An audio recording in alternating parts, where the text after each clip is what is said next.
ফামাসালুহু কামাসালিল কালব, আল্লাহ বলেন তার দৃষ্টান্ত কুকুরের মতো। বলি নাউযুবিল্লাহ।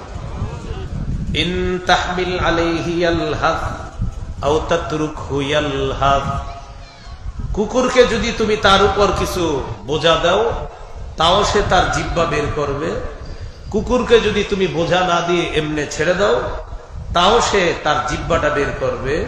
বালাম হয়ে গেছে এখন ওই কুকুরের মতো, তার কাছে বিদ্যা বুদ্ধি থাকা না থাকা বরাবর হয়ে গেছে, কারণ সে হেদায়েতের উপর না থেকে মুসা নবীর বিরুদ্ধে বদদুয়া করে পথভ্রষ্টতা গ্রহণ করে নিয়েছে।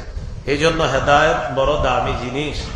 আল্লাহ আমাদেরকে ৫ ওয়াক্ত নামাজে প্রত্যেক রাকাতের মধ্যে শিখিয়ে দিয়েছেন ইহদিনাস সিরাতাল মুস্তাকিম, যেন আমরা আল্লাহর কাছে হেদায়েত চাই। এই জন্য আল্লাহর কাছে হেদায়েত চাওয়া। আল্লাহ আমাদেরকে মৃত্যু পর্যন্ত হেদায়েতের উপর অটল অবিচল থাকার তৌফিক দান করেন। রাসূলুল্লাহ সাল্লাল্লাহু আলাইহি সাল্লাম একটা দোয়া শিখিয়ে দিয়েছে, আল্লাহুম্মা মুকাল্লিবাল কুলুব সাব্বিত কলবি আলা দীনিক।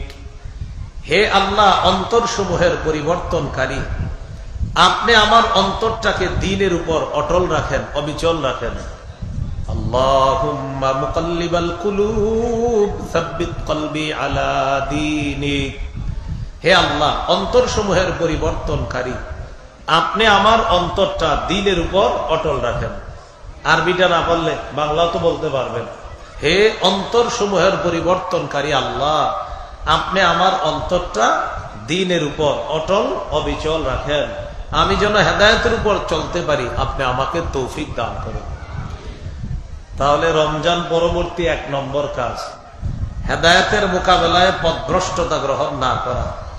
রমজান আমাদের মাঝে একটা ভালো লাগা কাজ করেছে, রমজানের পরেও যেন রমজানের ওই ভালো লাগা, আমলের প্রতি আগ্রহ, তেলাওয়াতের প্রতি আগ্রহ, এটা ধরে রাখতে পারি। আল্লাহ তৌফিক দান করেন।